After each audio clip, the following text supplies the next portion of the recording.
పార్వతీపురం మన్యం జిల్లా పాచిపెంట మండల కేంద్రంలోని ప్రాథమిక ఆరోగ్య కేంద్రాన్ని 30 పడకల ఆసుపత్రిగా అభివృద్ధి చేయాలని ప్రజా సంఘాల నాయకులు రాష్ట్ర ప్రభుత్వాన్ని కోరారు.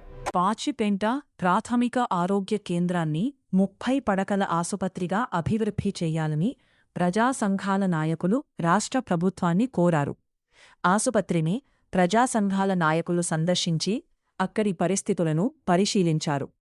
సీజనల్ జ్వరాలతో రోగుల సంఖ్య పెరగడంతో ఆసుపత్రిపై తీవ్ర ఒత్తిడి ఉందని తెలిపారు. మంచాలు లేక కొందరికి బెంచీలపై వైద్యం అందించాల్సిన పరిస్థితి ఉందని ఆవేదన వ్యక్తం చేశారు.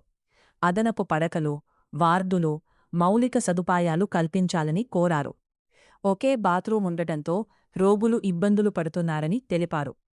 ఆసుపత్రిని 30 పడకల ఆసుపత్రిగా అభివృద్ధి చేసి మెరుగైన వైద్య సేవలు అందించాలని విజ్ఞప్తి చేశారు. మంత్రి గుమ్మడి సంధ్యారాణి ప్రత్యేక చొరవ తీసుకుని ఆసుపత్రి అభివృద్ధికి చర్యలు చేపట్టాలని కోరారు. ఈ సందర్భంగా సిపిఎం జిల్లా నాయకుడు కోరాడ ఈశ్వరరావు మీడియాతో మాట్లాడారు. పార్వతీపురం మన్యం జిల్లా పాచిపెంట మండలం ప్రాథమిక ఆరోగ్య కేంద్రం సంబంధించి చూస్తే ఇప్పుడు సీజన్ల వారీగా జ్వరాలు బాగా విజృంభిస్తున్నాయి. అదే ఆశ్రమ పాఠశాలలో ఉన్నటువంటి పిల్లలకు కూడా మరి జ్వరాలు రావడం వలన మన ప్రాథమిక ఆరోగ్య కేంద్రానికి రావడం అనేది జరుగుతుంది. ఇప్పుడు దాదాపు బడ్నాకొలత కీము ఆశ్రమ పాఠశాల నుంచి దాదాపు 3-4 పిల్లలు ఇక్కడ జాయిన్ చేయడం అనేది జరిగింది.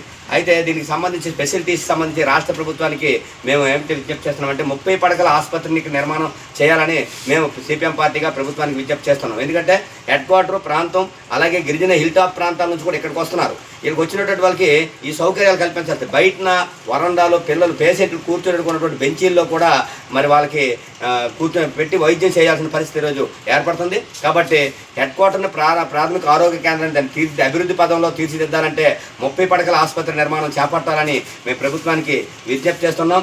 వెంటనే ఈ 30 పడకల ఆసుపత్రి నిర్మాణం చేపడితే ఈ ప్రాంతంలో ఉన్నటువంటి వాళ్ళు ఇక్కడ నుంచి మళ్ళీ ఇంకా వేరే ప్రాంతం ఆసుపత్రికి వెళ్ళడానికి అవకాశం లేకుండా రాత్రి వేళల్లో కూడా వాళ్ళకి అవకాశం ఉండే విధంగా ఉండాలి. ఇక్కడ ఫెసిలిటీస్ చాలా తక్కువ, బిల్డింగ్లు కూడా లేవు. వెంటనే నిర్మాణం చేపట్టి వెంటనే ప్రభుత్వం ఆ విధంగా ఆలోచించాలని కోరుతున్నాం. కలెక్టర్ గారు అయితేనేమి ఐటీడీఏ పీఓలు వెంటనే స్పందించి ఈ ప్రాథమిక ఆరోగ్య కేంద్రం డెవలప్మెంట్ కోసం సీరియస్గా కృషి చేయాలని కోరుతున్నాం.